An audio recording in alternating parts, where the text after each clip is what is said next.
Hello, everybody. This is Ajit from Washington, D.C. And hi, this is Alok from Varda, India. Hi, Alok. This is the first episode we are recording in 2021. Yeah, So, the wretched year is behind us. So let's yeah, hope this year is a lot better than 2020. yeah. तो आज का गाना choose किया है आलोक ने. So हम let's have Alok introduce the song to everybody. Alok, why don't you go ahead and tell us what song it is? Sure. तो अजित ने जब कहा मुझे कि आलोक गाना चूज करो, तो गाना चूज करना शायद सबसे डिफिकल्ट बात है, because there such a wealth of songs. I was going through my mobile और एकदम ये गाना लिस्ट पे आया और मैंने अजित को पूछा, तो मतलब there was not not even 1 or 2 minutes spent on it. मुझे ये गाना when I came across it, I was like यार ये गाना तो करना ही है. It is such a unique song, it is so beautiful. गाना है बेकरार दिल. मैंने अजित को पूछा इस गाने के बारे में कि तुम्हें क्या लगता है. Ajit also said yes immediately. तो ये गाना है 1971 की एक फिल्म थी, Door Ka Rahi. Not very well known film, known for Kishore Kumar's project. All the songs from this film are worth listening, but this song especially is really a gem. Kishore Kumar ने music दिया है. किशोर कुमार और सुलक्षणा पंडित ने इसे गाया भी है. किशोर कुमार का ड्रीम प्रोजेक्ट था दूर का राही 1971 फिल्म. किशोर कुमार का म्यूजिक था.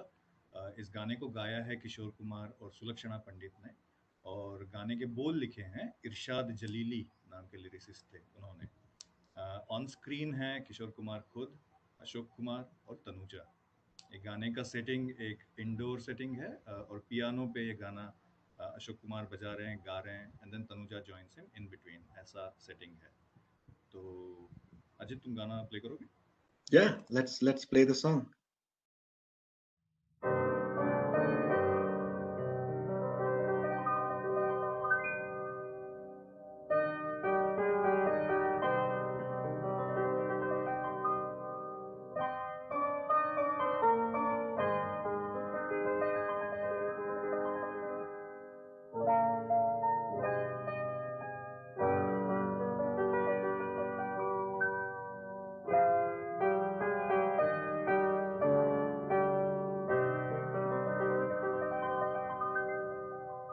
बेकरार दिल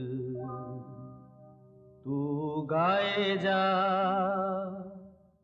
खुशियों से भरे वो तराने, जिन्हें सुन के दुनिया झूम उठे और झूम उठे दिल दीवाने. बेकरार दिल अरे तू गाए जा.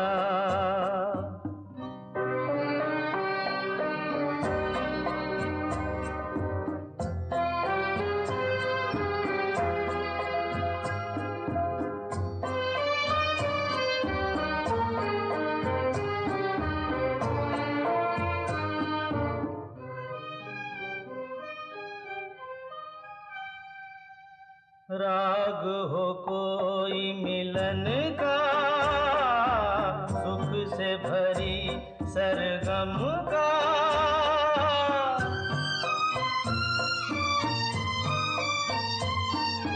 युग युग के बंधन का, साथ हो लाखों जन्म का. ऐसे ही बहारे गाती रहे और सजते रहे वीराने, जिन्हें सुन के दुनिया झूम उठे और झूम उठे दिल दीवाने. बेकरार दिल तू गाए जा, खुशियों से भरे वो तराने, जिन्हें सुन के दुनिया झूम उठे और झूम उठे दिल दीवाने. बेकरार दिल तू गाए जा.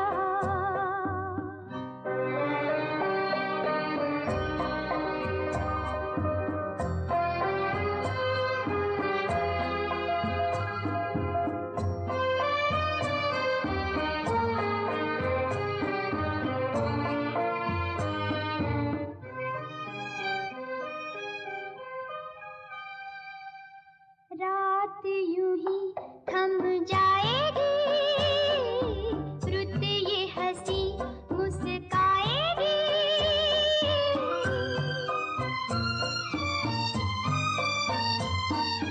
बंधी कली खिल जाएगी और शबनम शर्माएगी।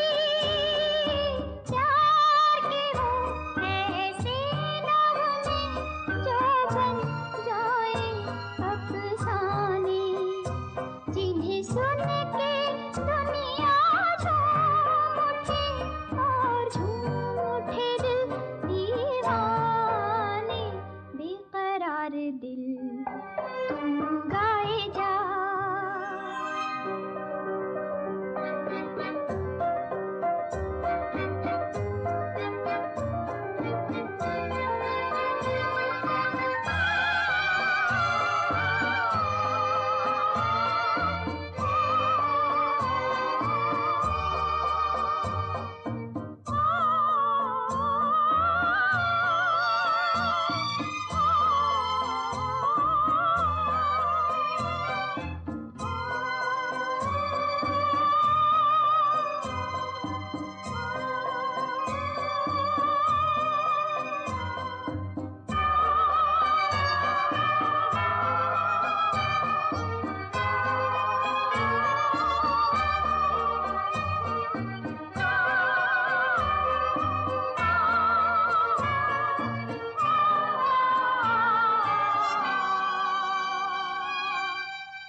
दर्द में डूबी धुन हो, सीने में एक सुलगन हो।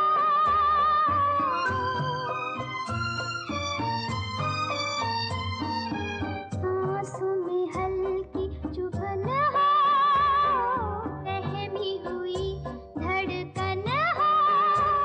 दोहराते रहे बस गीत नए, दुनिया से रहे बेगाने, जिन्हें सुन के दुनिया झूम उठे और झूम उठे दिल।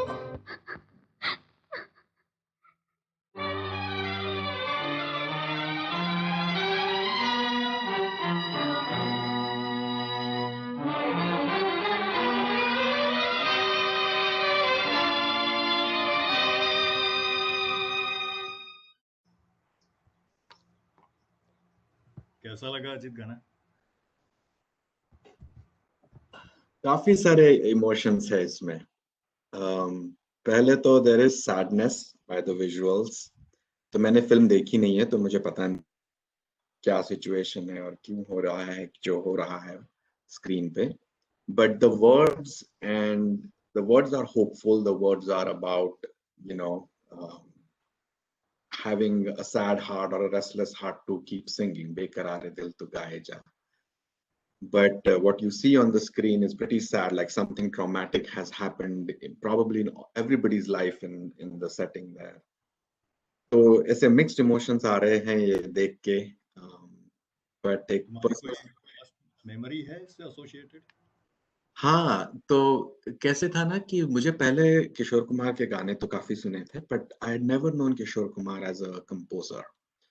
तो मैं जब कॉलेज में था, this is early 90s now, I am showing my age here, but मेरा एक हॉस्टल में रहता था मैं इंजीनियरिंग कॉलेज में, तो एक दोस्त था जो काफी इन दिनों के म्यूजिक काफी सुनता था और मैं ज्यादा सुनता नहीं था, मैं कंटेम्पररी म्यूजिक सुनता था।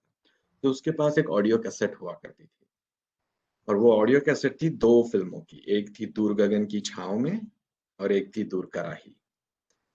मैंने पहले कभी दोनों का म्यूजिक सुना नहीं था, पर उसने मुझे सुनाया और स्पेशली दूर गगन की छांव में का जो गाना है वो काफी पॉपुलर भी है, आंचल के तुझे मैं लेके चलूं, तो वो एकदम भा गया था, सुनते ही भा गया था वो गाना।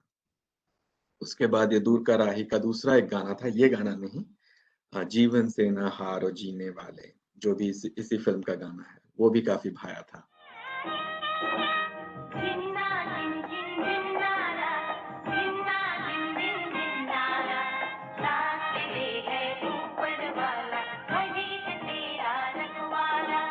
जीवन से न हारो जीने वाले,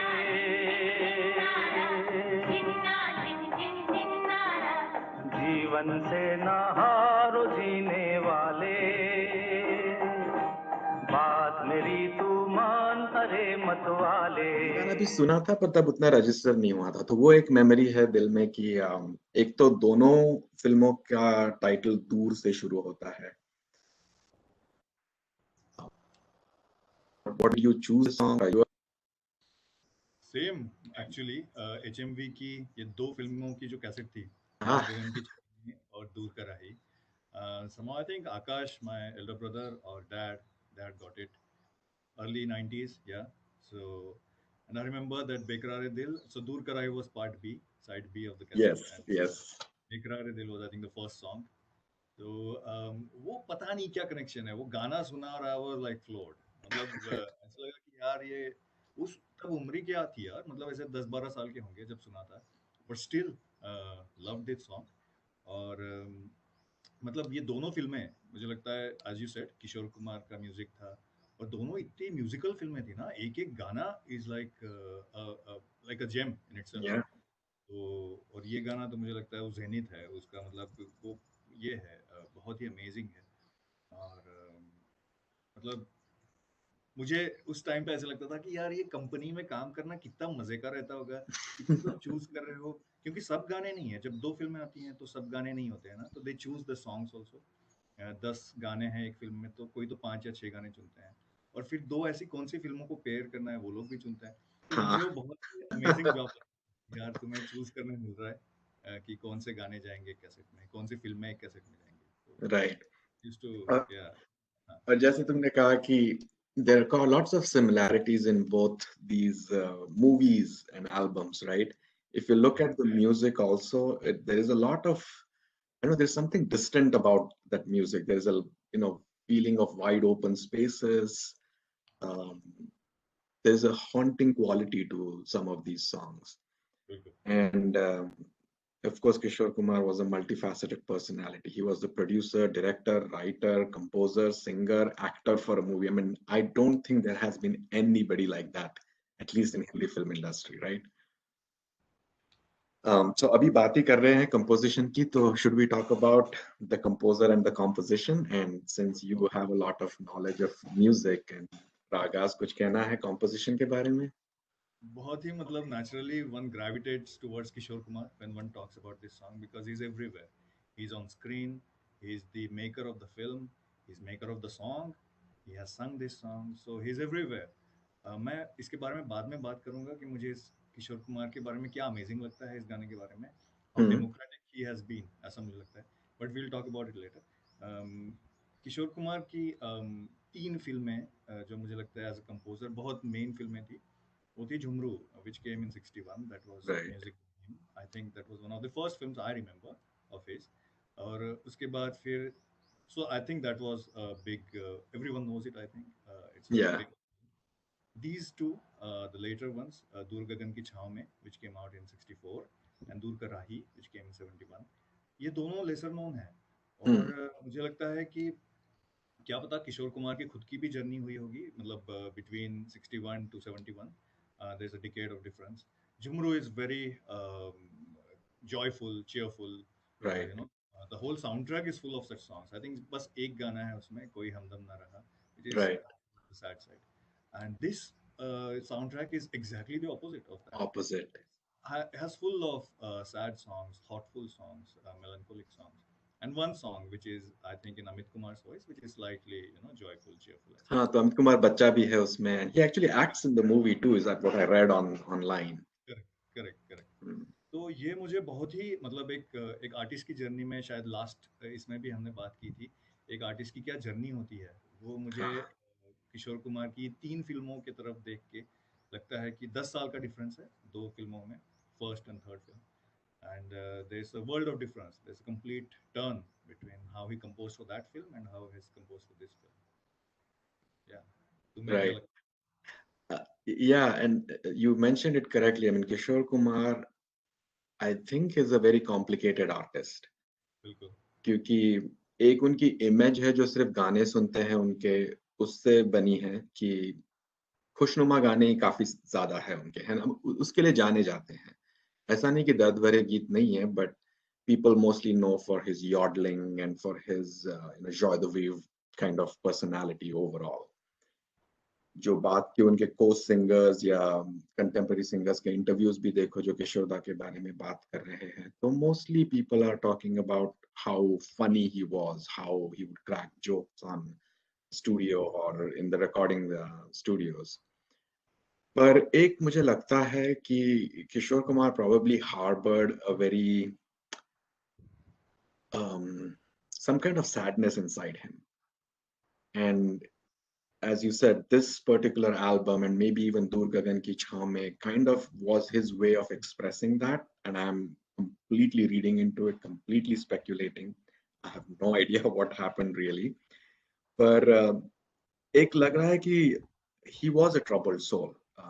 I was reading a lot about him while we were researching for this song. और एक उनके लाइफ के कुछ लास्ट इंटरव्यूज मैंने पढ़े तो उसमें काफी थोड़ा सा एक एक्सेंट्रिसिटी भी आ चुकी थी उनकी बातों में और एक किसी चीज से उनको इनका जो लगाव था फिल्म इंडस्ट्री से वो खत्म हो चुका था. So that is like in 80s when these interviews I read, but this movie was made in 1971. So maybe there was a gradual progression as he evolved. But coming back to the composition itself, मैंने जो कहा काफी mixed emotions आ रहे हैं. पहली तो एक बात है इस धुन में कि the melody grabs you before anything else. It's so simple and it takes more importance than anything else in the song, which was probably a thing of the 60s and 70s का music की instrumentation कम हुआ करता था. जो धुन है उसमें इतना confidence है composers को कि you don't need any other cacophony around it. तो वो धुन एकदम it really gets to your heart. And so that's what I connected with the song mostly. I usually connect with songs with the words of the song, but in this case, it's a little different. It's the composition. It might sound overtly simple. अब तुम बताना मुझे, but जो at least the first जो मुखड़ा है इसका, उसमें जो आखिरी के 2 words गाते हैं वो काफी difficult है गाना. मुझे गाना आता नहीं है, मैंने गाने की कोशिश की है, but oh my God, it is very difficult to sing this. Difficult तो है गाना, definitely. तुमने सिर्फ एक जो कहा ना उससे मैं थोड़ा डिफर करता हूँ. You said that the songs of 60s and 70s had less instrumentation and the melody was the center stage. I somehow differ क्योंकि the late 65 was when तीसरी मंजिल came, the first I guess big hit, and LP were on rise. Shankar Jaikishan were giving very hit music, but very, I think, mainstream music, even different from what they gave in 50s. And so all these music directors, especially RD, Shankar Jaikishan and LP, they gave very songs full of cacophony in some sense. Loud. So much of instrumentation that somehow voice is relegated to the backseat, and even like there was less of melody, more of sound. Right. So and RD is of course known for his king of sound, right? तो बहुत ज़्यादा sound को एक centre stage हो गया था. और हम याद रखें कि शायद यही ज़माना था जब राजेश खन्ना एंड के किशोर कुमार इनका जो एक कॉम्बिनेशन था, they were on a rise, right? Aradhana had just happened, कटी पतंग etc etc. उस पूरे बीच में एक आर्टिस्ट ने अपनी एक इंडिपेंडेंट आइडेंटिटी को एक्सप्लोर करना और उसको एक मुकाम तक पहुंचाना. I think this song and this film, the soundtrack is a testimony to that. Yeah, it's pretty audacious if you look at it then. बिल्कुल कि कैसे ऑडियंस की एक नीश बन गई है एक आर्टिस्ट को लेकर, पर वो आर्टिस्ट कुछ और ही एक्सप्लोर कर रहा है. तो मुझे ये गाना और ये साउंड ट्रैक उसका एक बहुत ही अच्छा एग्जांपल लगता है. And as you said, yeah, Kishore Kumar was very very different. He had so many layers. ऐसा लगता है इस गाने को देखकर, इस गाने को सुनकर.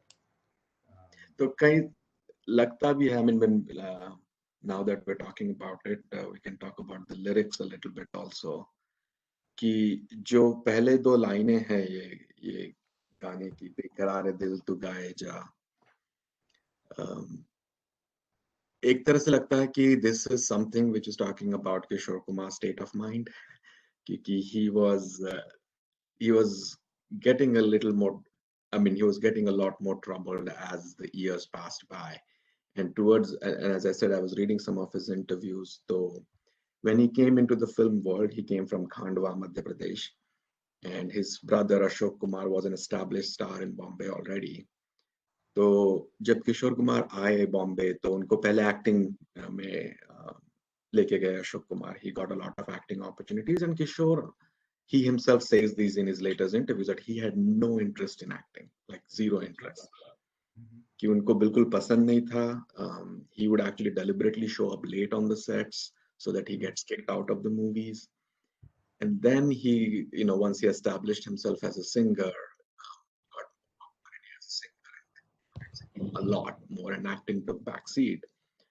पर जब मैं इनके इंटरव्यूज पढ़ रहा था तो ऐसा लग रहा था कि गाने में ही इनका दिल था. और कहीं तो लोगों ने उनसे जो गवाया वो शायद उनके पर्सनालिटी से मैच करता होगा, ऐसा लोग सुपरफिशियली लोगों को लगता है, पर शायद अंदर में वो खुश नहीं थे, ऐसा मुझे उनके इंटरव्यूज पढ़ने से लग रहा था. तो कहीं तो ये जो म्यूजिक उन्होंने खुद दिया, जो फिल्में खुद बनाई, उसमें वो शायद वो एक्सप्रेस कर रहे थे जो he wanted to say. So there is some kind of that connection I feel, but again I might be speculating. बिल्कुल. जस्ट इसको जोड़ते हुए तुमने लिरिक्स की बात की, इसलिए यू आर राइट, मुझे भी ऐसा एकदम से लगा जब ये गाना सुन रहा था कि क्या ये किशोर कुमार की खुद की लाइफ के बारे में, स्टेट ऑफ माइंड के बारे में ये गाना है. And then a song doesn't just remain a song, it becomes about that person state of mind. तो बिल्कुल मुझे भी ऐसा लगा तुम जो कह रहे हो, एग्जैक्टली वैसा, कि this was probably depiction of his life. Right.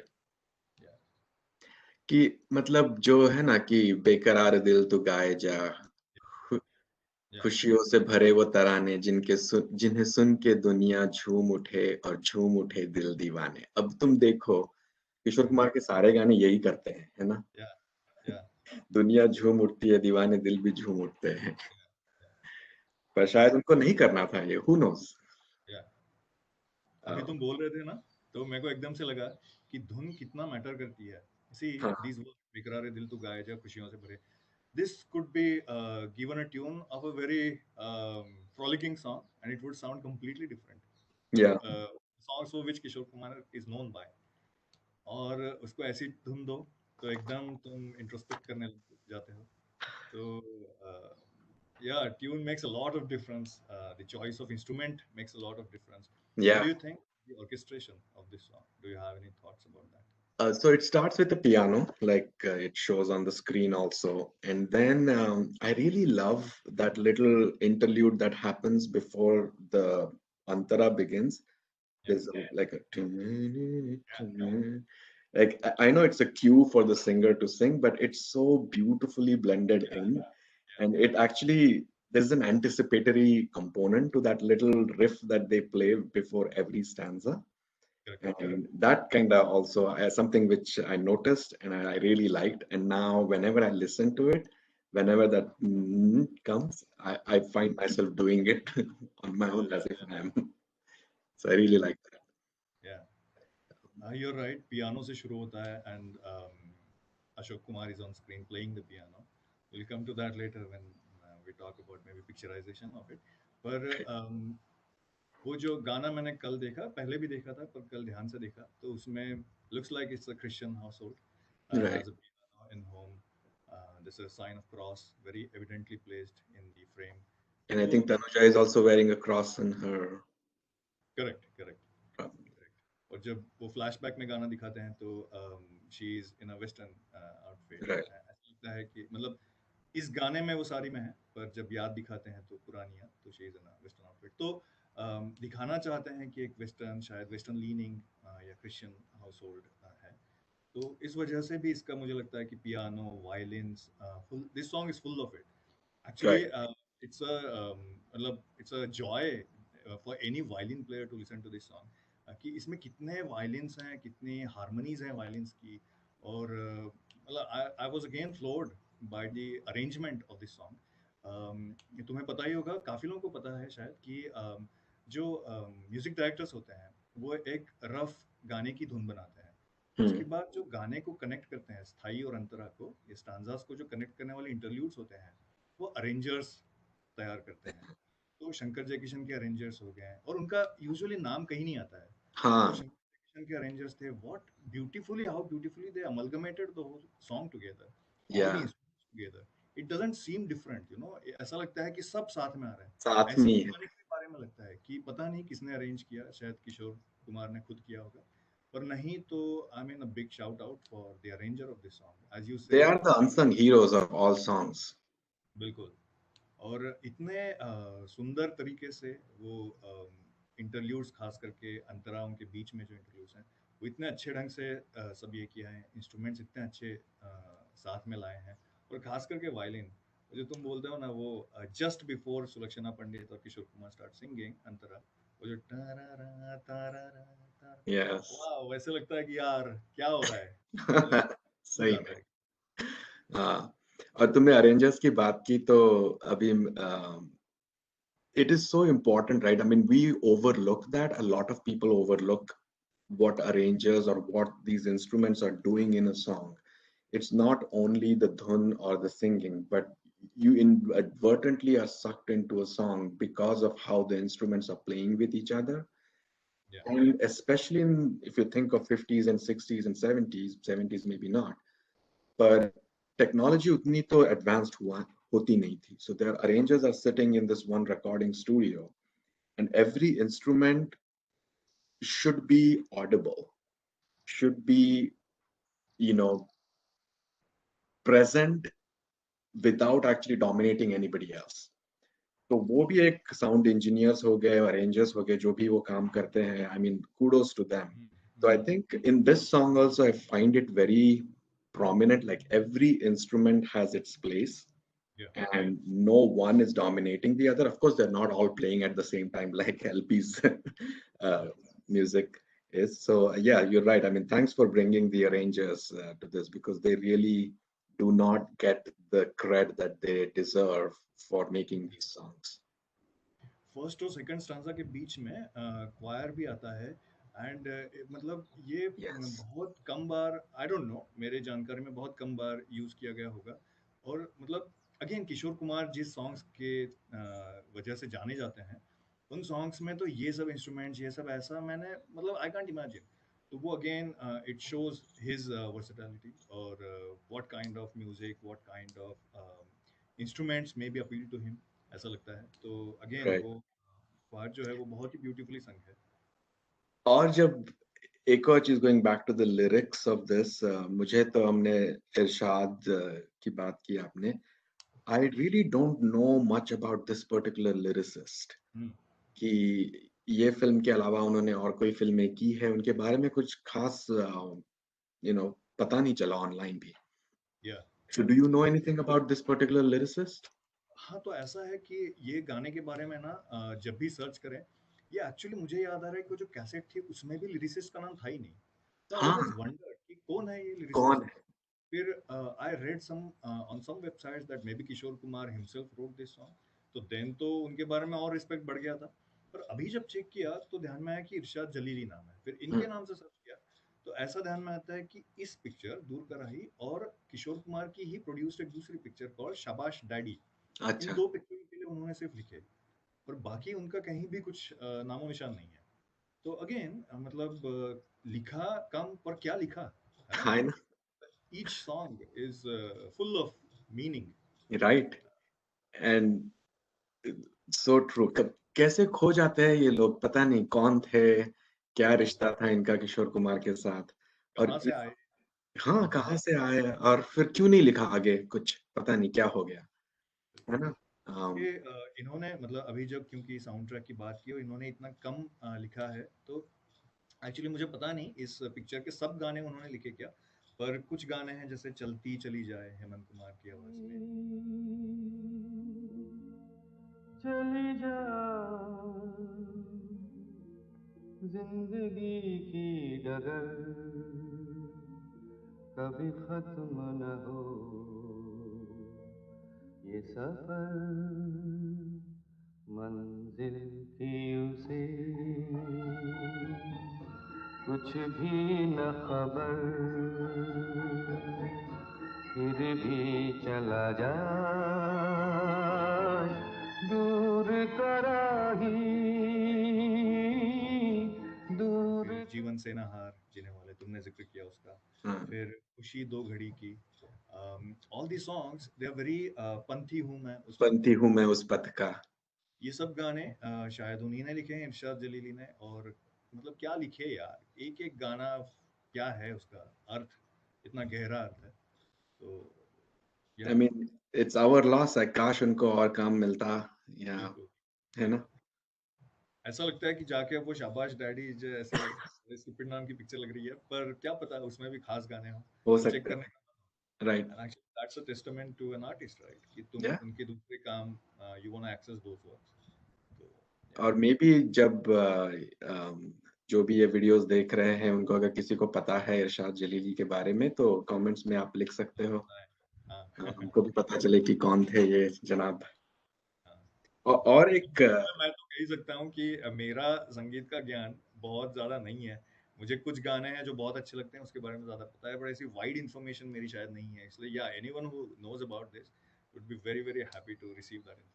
yes, very much so, and especially because now that we are researching these songs, we are finding a deeper connect with them. So it would be really appreciated if we find out who wrote this song and what the story of that person was. बिल्कुल बिल्कुल।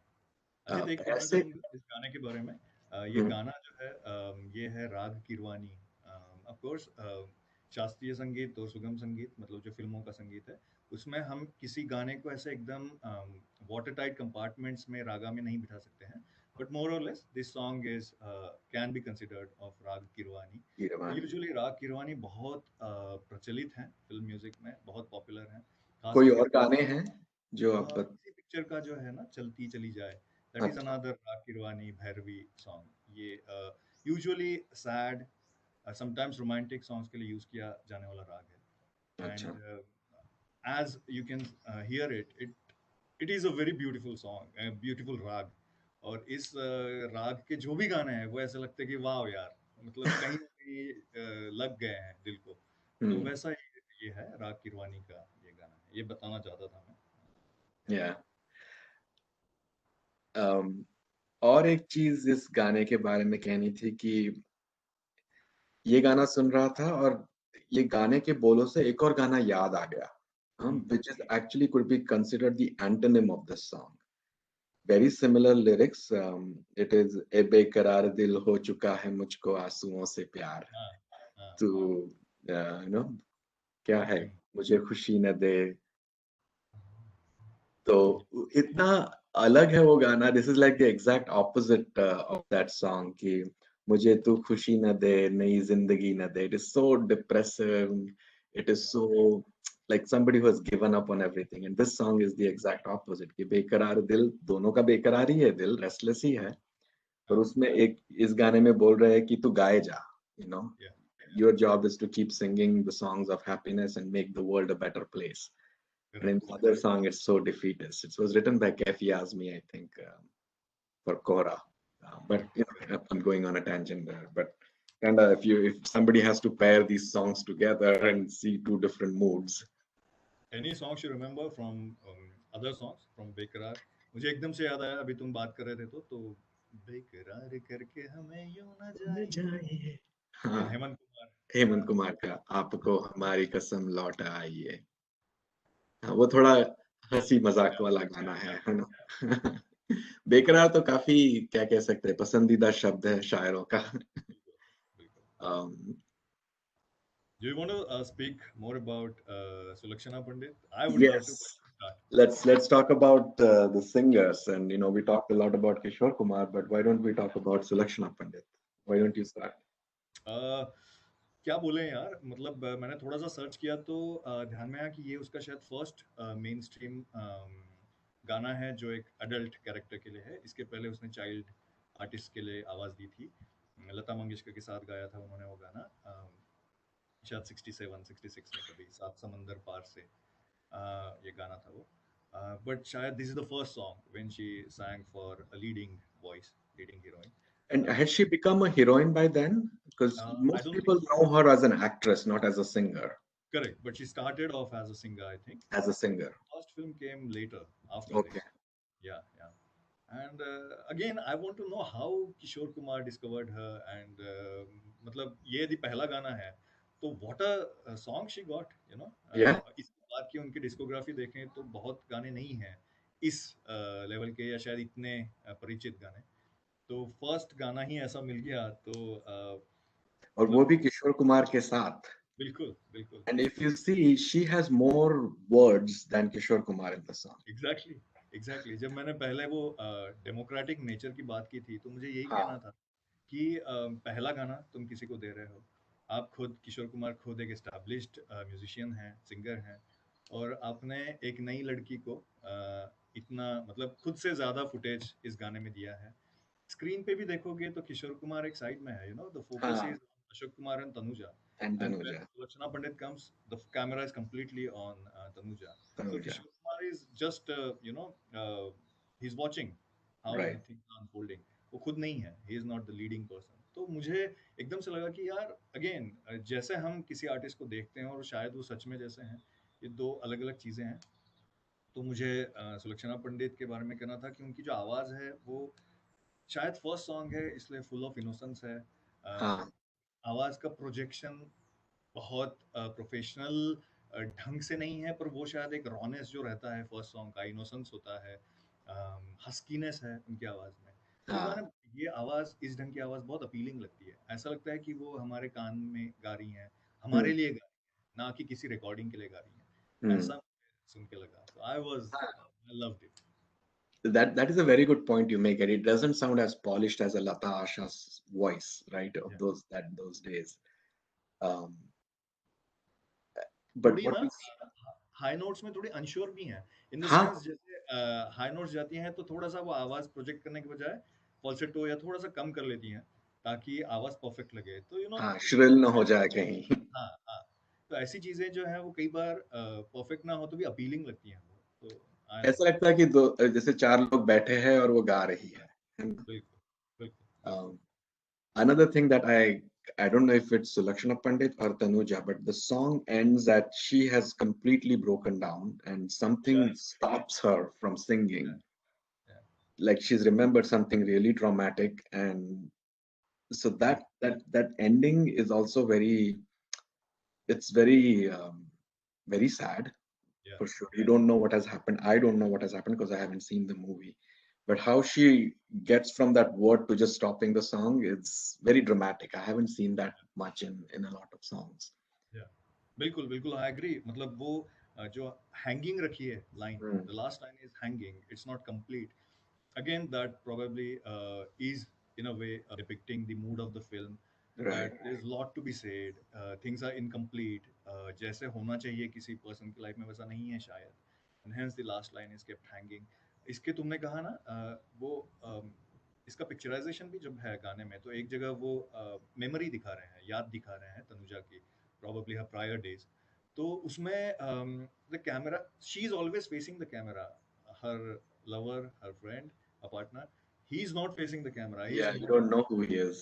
Yeah, he's immaterial। तो मुझे लगता है that again is tells you how Kishore Kumar might have picturized, imagined this song, कि Right. यदि ये है तो बस ये है और nothing else matters। तो मुझे Yeah. बहुत appealing लगा। और सुलक्षणा पंडित के बारे में एक और बात ये भी है कि as everybody knows she became, I wouldn't say top most actresses, but she did a lot of movies with Sanjeev Kumar and even Amitabh and others. Uh, Jitendra. Jitendra, she was the niece of Pandit Jasraj. Yeah, So maybe somehow, Kishore Kumar found her through that musical legacy from the family. yeah, And of course, Sulakshana Pandit's brothers are Jatin Lalit, who became really the topmost composers of the 90s. With Dilwale Dulhaniya, Jo Jeeta Wahi Sikandar, वो सब जो गाने हैं वो जतिन ललित ने compose किए हैं। और उनकी एक और बहन भी थी विजेता पंडित, जो भी दो चार मूवीज में भी आई, लेकिन वो गाने भी गाया करती, तो उसने जतिन ललित के साथ भी काफी गाने गाए हैं विजेता पंडित ने। But so there is a musical legacy in her family. So बिल्कुल। maybe somehow that was a reason how Kishore Kumar discovered her and probably gave her a break in the movie. She Yeah, also won a Filmfare Best Playback Singer Award in 1975. okay, okay, I Um, didn't know this। There was a song which became quite popular. It was composed, I want to say, by Khayyam. It's a Okay. movie called Sankalp. Okay. और उसमें एक गाना था तू ही सागर है तू ही किनारा. It's like a devotional song. हाँ हाँ हाँ. Okay. तो उसके लिए सुलक्षणा पंडित को हम्म. फिल्म फेयर अवार्ड मिला था. फिर एक और गाना उनका काफी हिट हुआ था, वो भी खयाम का ही कंपोज सॉन्ग है, थोड़ी सी बेवफाई. जो मूवी थी उसमें the most famous song is the Gulzar, हजार राहें मुड़ के देखी. Correct. उसी मूवी में एक और गाना था, मौसम मौसम लवली मौसम. अच्छा. It is irreverent song that is sung by Sulakshana Pandit. Okay. Okay. ये मैंने ऑफ कोर्स विकी चेक किया तो ये सब गानों की लिस्ट आई थी, but I didn't know any of this songs, so I will go and check now. In fact, it sounds very funny. Khayyam giving music to Lovely Mausam and I know, right? take it. तुमने ये कहा जतिन ललित के बारे में, so I wanted to share two things. एक तो ये पूरा खानदान ही म्यूजिकल है. जतिन ललित और सुलक्षणा विजेता के एक बड़े भाई भी हैं थे, मुझे पता नहीं वो भी हैं क्या. उनका नाम था मंदिर, और अच्छा. मुझे लगता है मंदिर और सुलक्षणा जी ये शायद उम्र में एक दूसरे के करीब होंगे. तो वो जाके 60s में स्टेज शोज किया करते थे, बम्बई में Oh, करते होंगे, बाहर भी करते होंगे. And I guess that is how she came to know as a voice, and that is how people discovered her. I think. So मंदिर ने एक्चुअली जतिन और ललित की जोड़ी होने के पहले मंदिर और जतिन ने 80s में कुछ फिल्मों को म्यूजिक दिया है. oh, Actually, their really? story is known by Mandir Jatin, you know. Ah, Then I guess Mandir went out of the picture, so then Jatin Lalit जोड़ी सामने आई. तो मंदिर जतिन जोड़ी शायद ज्यादा चली नहीं होगी.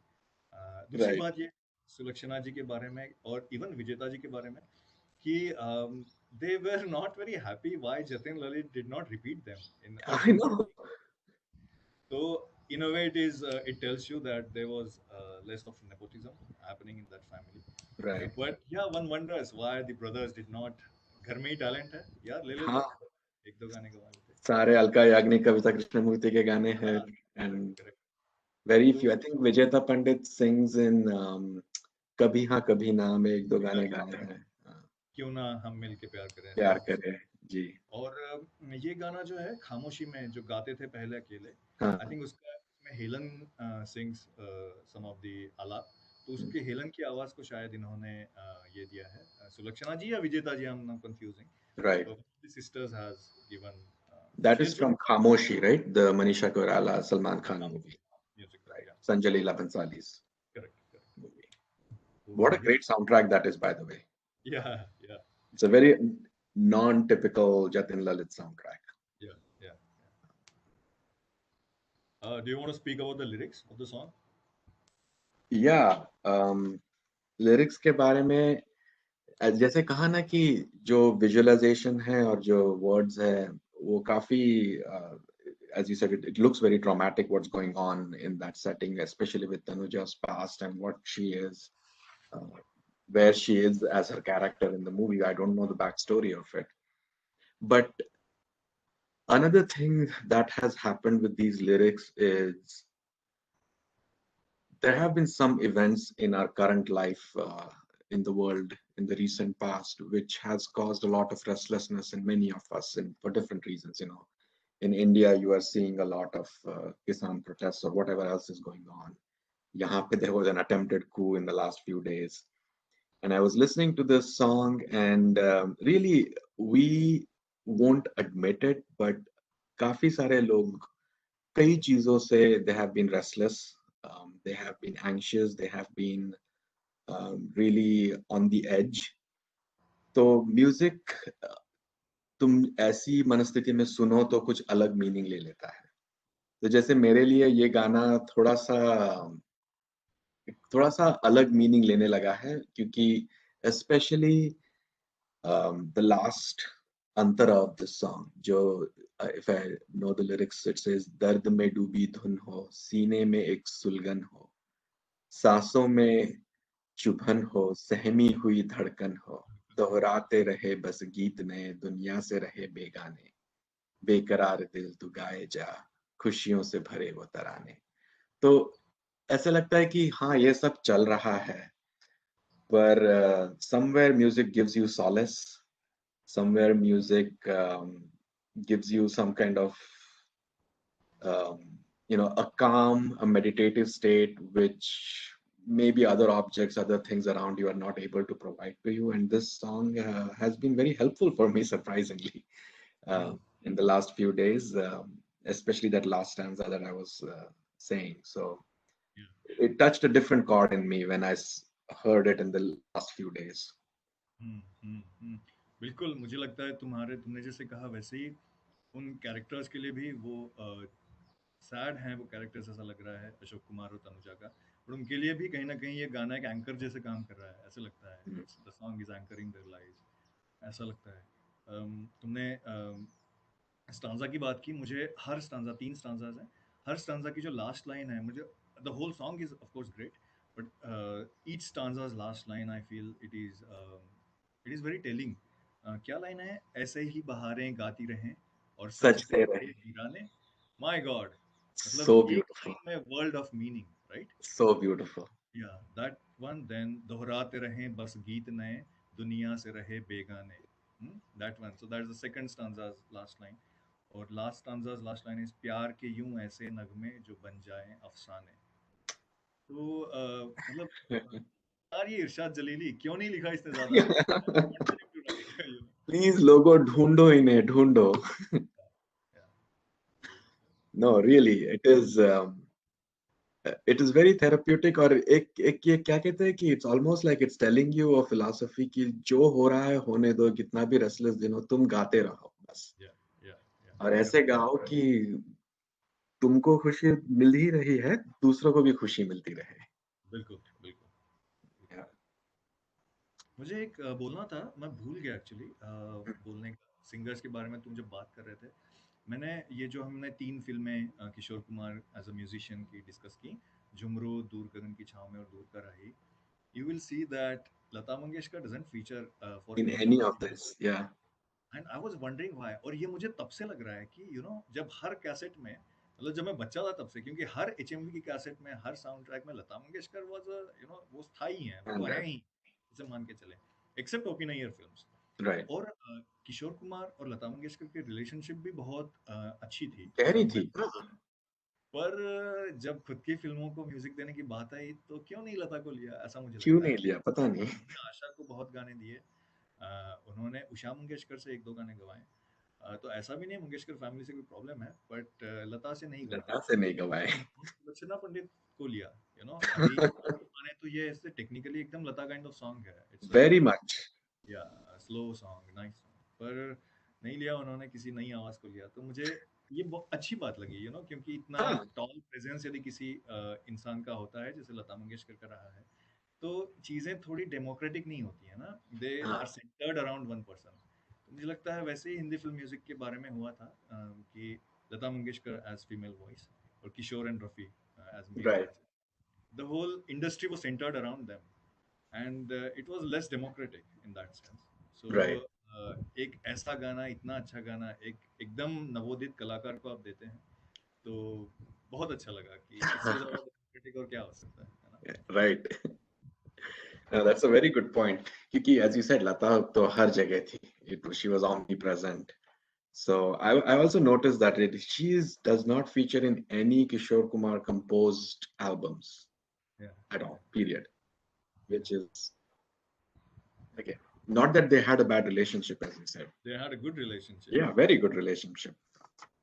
So पता नहीं क्यों. I mean, anyway, he's the producer, composer, so हाँ, he was the मतलब उनकी boss. रिलेशनशिप शायद इतनी अच्छी थी कि वो जो एक गाना है, अभी मैं भूल रहा हूँ कौन सा, शायद मेरे नैना सावन भादो, the Hmm. Producer went to him, Kishore, for him to sing. तो किशोर सेड कि नहीं, आप पहले ये गाना लता की आवाज में गवाइए, मैं वो सुनूंगा, उसके बाद ही मैं ये गाना गाऊंगा, क्योंकि मुझे अच्छा. लता से सुनना है कि वो कैसा गाती हैं वगैरह। अच्छा, tandem song है ना वो जो हाँ, correct, Mehbooba, I think. Yeah. Mehbooba, correct. और फिर अभी व्हाट्सएप पे एक ऑडियो क्लिप सर्कुलेट हो रही है जहाँ पे I think sometime in 70s Lata wanted to wish Kishore on his birthday, so she went to the studios and sang many of his popular songs, recorded them and sent him that clip. Oh. ये मेरी birthday gift है तुम्हारे लिए, तुम्हारे ही गाने मेरी आवाज में। Of course the relationship was not at all, there was no problem, No, right. But तो भी उन्होंने नहीं लिया, तो नहीं मुझे दिया. अच्छा लगा कि आप गानों को किसको चूज करते हैं वो, और आपकी प्रोफेशनल रिलेशनशिप एज को singers, Right. doesn't have to be the same. You know, you don't have to be pressurized by someone's tall presence. You can keep it It all limited. also shows confidence in Yeah, your yeah, own creation. बिल्कुल, बिल्कुल. Um, can we talk a little bit about Tanuja? Yeah, बोलो. Yeah, um, I think she was a very underrated actress of her times. absolutely. For whatever reason, Nutan pretty much stole the show. Um, Yeah, older sisters, for those who don't know, they come from a film family. Her mother was one of the prominent actresses, Shobna Samarth, and Tanuja and Nutan were the two sisters. And Nutan was the older one who already was an established and an A-list actress who actually headlined movies. And Tanuja somehow became the second fiddle. She also did a lot of, I wouldn't say she wasn't the favorite of the topmost studios, right? She was doing the second tier movies yeah, in those days. But I think she was quite underutilized by the Hindi film industry. yeah, She had a spunk, she had her own very natural, understated way of acting, which was not very common in those days. yeah, Um, yeah. and in this song, it actually shows that even the way she emotes. बिल्कुल, बिल्कुल. Tanuja as you said was I think उनकी image ऐसी पड़ती है कि बहुत full of life थी. Naughty शायद थी, मिस्चीवस होंगी. उनकी पूरे जो कैरेक्टर्स थे वो भी ऐसे थे. उस जमाने में जैसे अब ज्वेल थिफ पिक्चर की बात कर लें तो वैजयंती माला एक टिपिकल इंडियन कैरेक्टर के रोल में है और थोड़ा सा वेस्टर्न रेबेल कैरेक्टर में कौन है तो तनुजा है. यू नो हाँ, उनकी इमेज ऐसी शायद थी. शायद उनके रियल लाइफ में भी वो ऐसी थी. May right, be because her mother Shobna Samarthji herself was a big a big revelation, big feminist image of that era. right, उनकी इनके जो पिता थे नूतन और तनुजा के उनके साथ वो नहीं रह रही थी. शायद उनका मोतीलाल जी के साथ उनके रोमांटिक रिलेशनशिप था. relationship था. It was a big step for a woman of Right. that. As a household में बड़ी लड़कियां तो मतलब I can imagine how liberated she must be. तो मुझे तनुजा की हरदम ये इमेज पड़ी है पर इस गाने में देखें तो वो she shone as a very मतलब वो बहुत डाउन हो गई है लाइफ से ऐसा ऐसी Hmm. फीलिंग आती है. सहमी और हुई सी है, डाउन है. बिल्कुल बिल्कुल. Also shorn of any makeup and how beautiful Right. She still looks. या मैं तो तुम्हें पता है तनुजा का कितना बड़ा फैन हूँ. जो कोई भी Yes. पूछता है तो ऑफ कोर्स मीना कुमारी, मधुबाला, वहीदा रहमान, इन सब के नाम आते ही हैं. पर कोई सच्ची में इन्हें यदि मैं सोच के जवाब दूं तो मेरे लिए शायद तनुजा सबसे ऊपर नाम रहेगा. Because she ideal combination of beauty and acting. Right. देखते भी रह सकते हैं उनको. उनको देखते रहने का शायद सबसे अमेजिंग एक्सपीरियंस है. वो गाना कौन सा मेरी आपके जान मुझे जान कहो. नहीं, वो भी हाँ, पर आपके हसीन रुख पे पे है ना. The whole screen is occupied with her face. with her And face. yeah, you can see what an angelic face. It's And luminous yeah, almost. yeah. Yeah. And Of course इस for गाने me, में the she's iconic uh, Tanuja song is the Meri Jaan Mujhe Jaan Kaho. She's just looking at the raindrops yeah, falling on the window pane, and this camera is just there, and yeah. it's And what an iconic. actress. Yeah, even Anubhav. Right. What a film, what an Right. actress. I wish But I'd got more chances to display her acting abilities. And yeah, I think she was a kind of actress which Hindi films didn't know what to do with her, yeah, maybe. because she wasn't the Devi type of roles that were given to, as you said, Vaijayanti Mala, Nutan, Vaida Rahman. And neither was she extreme like a Helen or Bindu. So she was somewhere in the middle. And in those days, in not I don't want to generalize, but many movies either completely idolize the heroine or completely make them as they are the vamp. Correct, So correct. um, if she was if she was acting today, she would have been, Yeah, everywhere. yeah, yeah. Another connection with Tanuja and Kishore Kumar is Tanuja's husband Shomu Mukherjee Mhm. is the son of Kishore Kumar's older sister. So Kishore. Oh, is it? the Ganguly family, which is Ashok Kumar, Anup Kumar, and Kishore Kumar, had a sister. correct. And she was married to Shashidhar Mukherjee. She was married to Shashidhar Mukherjee, who's Shomu Mukherjee is the son of Shashidhar Mukherjee, who's married to Tanuja. Okay. So ये मुझे हाल ही में पता चला जब मैं तनुजा का एक interview देख रहा था जिसमें उसने एक्चुअली दूर के राही के बारे में बात की कि कैसे वो सेट पे जाया करती थी और उनकी शिफ्ट तब सुबह 7 से लेके 2 बजे हुआ करती थी। अरे ये मुझे भेजना एक्चुअली। हाँ, I'll send you the link. तो वो कह रही है कि किशोरदा के तो घर घर के संबंध थे हमारे, पर मुझे बुलाया सेट पे और मैं पहुंच जाती थी। उस जमाने में तो लोग वक्त पे पहुंचा करते थे सेट पे। और एक दिन ऐसे हुआ कि किसी चीज से Kishore Kumar was very upset and he said आज शूटिंग नहीं होगी, तो बस आज जब मेरे साथ बैठो मैं दुख भरे गाने तुम्हें सुनाऊंगा। तो तनुजा से कि मुझे सारा 3 घंटे अपने दुख भरे गाने सुना, बहुत रुलाया। मैंने कहा कि अब किशोरदा मुझे जाने दो अगली फिल्म की सेट पे। बोले नहीं अभी तो मैंने तुम्हें रुलाया ना, अभी हंसाऊंगा। So फिर Ashok Kumar joined them on the set and they just sat there, Ashok Kumar and Kishore Kumar, and Tanuja says that all they were doing was they were riffing off of each other with some really gibberish song, and one of them she says was Ashok Kumar would say Tukaram and Kishore Kumar would say Pandurang, and they would just go back and forth on this, and मैं बैठ के देख रही हूँ दो भाइयों को ये ऐसे कर रहे हैं और बस वही हमारा पूरा दिन था। So this is a snippet from दूर का राही का शूटिंग के बारे में वो कह रही है। काफी इंटरेस्टिंग है। एक तो मैं भूल गया, तुमने कनेक्शन की बात की इसलिए मैं अभी पढ़ रहा था तो मुझे एकदम से ये लगा कि ये तो बताना चाहिए व्यूअर्स को। सुलक्षणा पंडित और उन्हीं के टाइम की और एक ऑल्टरनेटिव आवाज जो थी वो थी हेमलता। हाँ। And I read somewhere that they were cousins. Oh. Yeah. Yeah. So guess music runs In the family, yeah, very much so. हाँ, तो सुलक्षणा पंडित और हेमलता के बारे में बात कर रहे थे that तो या वो music runs in the family ऐसे ही लगता है। ये कनेक्शन Right. पता नहीं था मुझे, तो ये एक शायद इंटरेस्टिंग लोगों को लग सकता है। दूसरा मुझे जैसे हमने फीमेल सिंगर्स के बारे में बात की ना किशोर के साउंड ट्रैक्स में, वैसे ही शायद मेल सिंगर्स के बारे में भी बात करनी चाहिए। इस गाने में तो ऑफ कोर्स किशोर ने खुद गाया है, पर उन्होंने उनकी बाकी साउंड ट्रैक के गाने देखें तो दिखता है कि हेमंत कुमार से गवाए हैं उन्होंने गाने, मन्ना डे से गवाए हैं। और मुझे लगता है ये इसलिए भी उन्होंने, अभी मुझे एक इंटरव्यू याद आ रहा है किशोर कुमार का, जिसमें उन्होंने कहा था कि Hemant was Ashok Kumar favourite singer, तो इसलिए Oh, उन्होंने हेमंत कुमार के साथ उनको काफी गाने गवाए। And maybe because Kishore wanted Ashok Kumar to, like those songs, so maybe he was seeking some kind of approval. I don't know, but right. पर ये गाने में काफी खासियत है ना कि Kishore Kumar is giving playback to Ashok Kumar. exactly, yeah. ऐसे गाने एक्चुअली मुझे सूझे नहीं, पर मैं तुमको पूछने वाला था कि ऐसे कौन से गाने हैं जहाँ पे singer brothers are giving. Of course ऐसे बहुत कम होंगे, बहुत ही कम है। I mean, सिंगर एक्टर्स तो आजकल बहुत ही कम है ना? और अगर है तो खुद पे ही गाते हैं, खुद पे ये पिक्चराइज होता है। I think, I mean, I can barely think of anybody who's a singer actor other than maybe recent times Ayushmann Khurrana, but again, he sings, I mean, it's him on the screen. एक funny tidbit है, I mean may be you know about it. 50s में ओपी की एक पिक्चर थी and on the hero of the film was Kishore Kumar.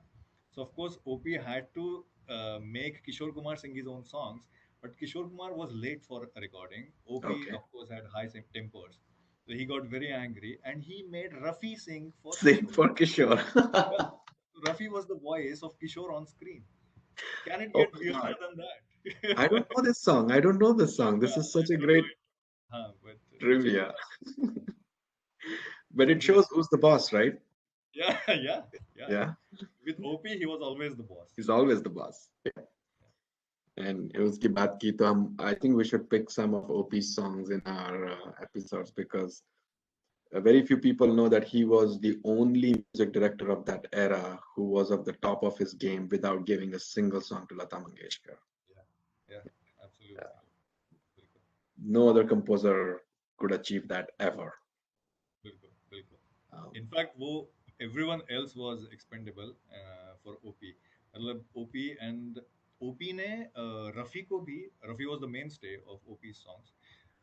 But Rafi कहीं गलती से लेट हो गया होगा तो he decided कि अभी मैं रफी से भी नहीं गवाऊंगा, and then he went to Mahendra Kapoor, and then he himself admits कि Mahendra Kapoor was, पता नहीं मैंने क्यों महेंद्र कपूर को लिया, he was the downfall of my songs. Oh, मैं wow. बोलना चाहता था, पिक्चराइजेशन से रिलेटेड बात है कि ये गाना ब्लैक एंड व्हाइट में है. I am assuming that the film is also in black and white.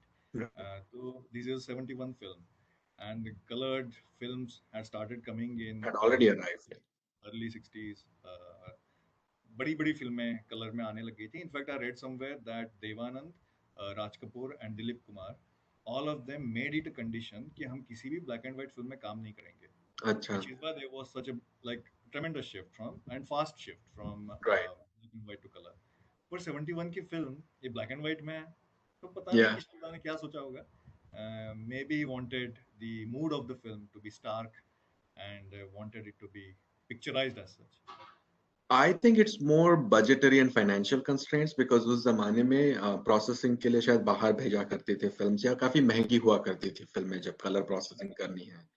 And it's this being his homegrown project, I don't know how he financed it and what, so it may have But I been. like my explanation better.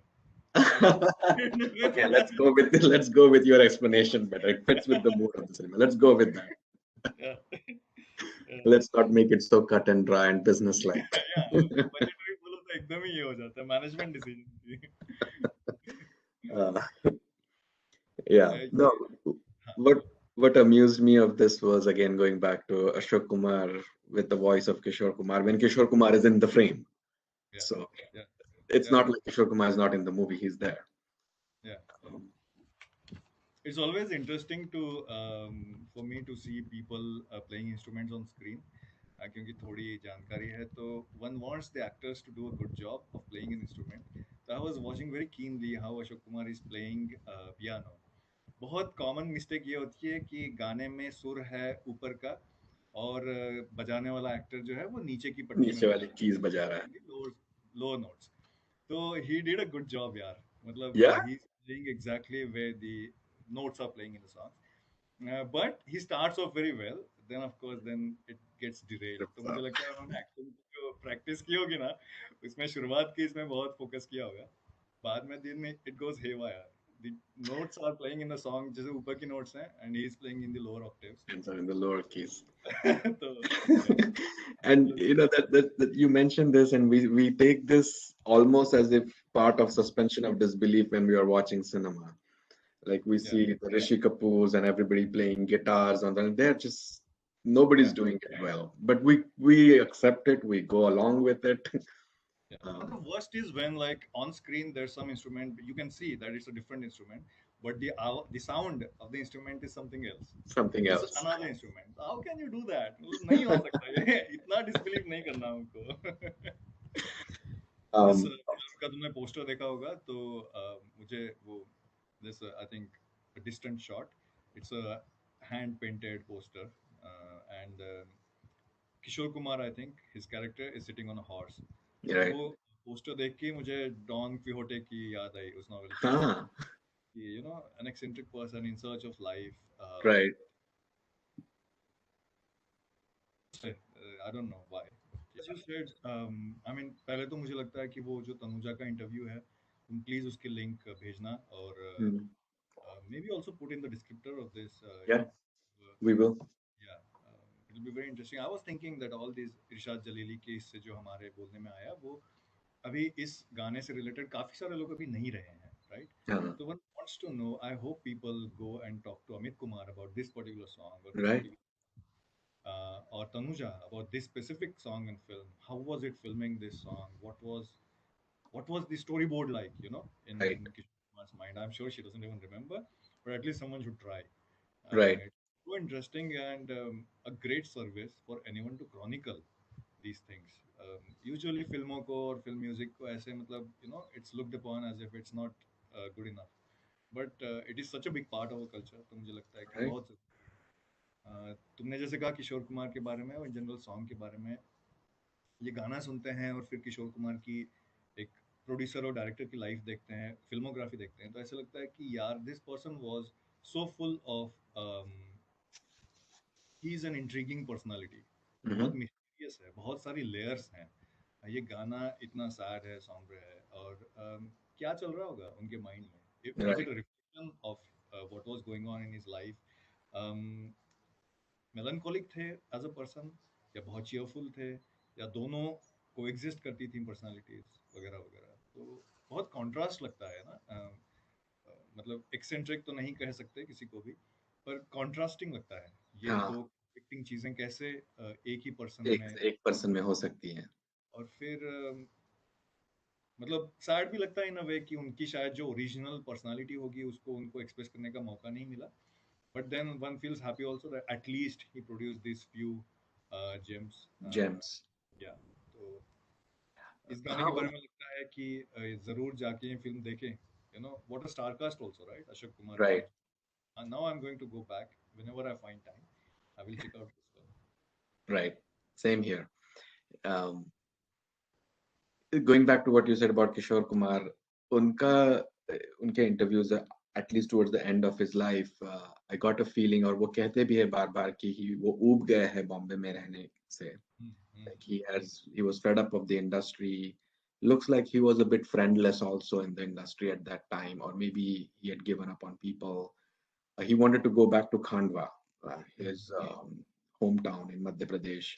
Was wanted to live back with nature in his old house easily, something like that. So it's a bit troubling what he was going through.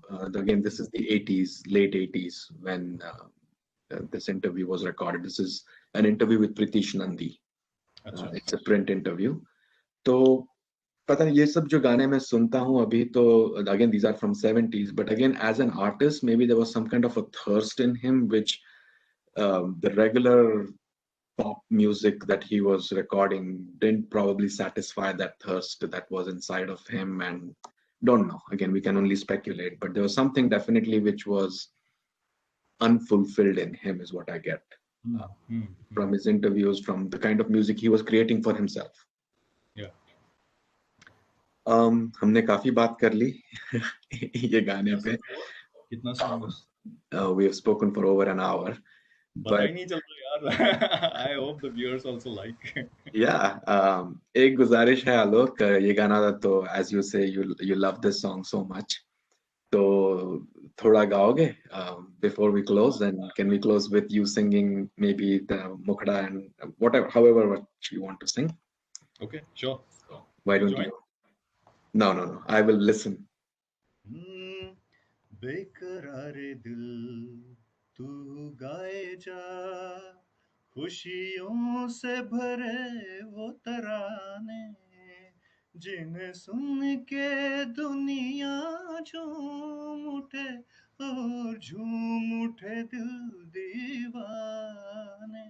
बेकरारे दिल तू गाए जा, खुशियों से भरे वो तराने, जिन्हें सुन के दुनिया झूम उठे और झूम उठे दिल. बहुत खूब. Beautiful. It sounds very, I mean, for somebody who doesn't know music, to me these songs sound simple, but when you start actually listening to somebody sing it, oh my God. So thank you very much for singing it, Alok. And until next time, we will be back with another song and another long discussion on one song. Yeah, and next time is going to be your choice. So Yeah. think about it. It's Will going do. to be a difficult task. All right. Thank you, everybody, for indulging us, and we will meet again. Bye.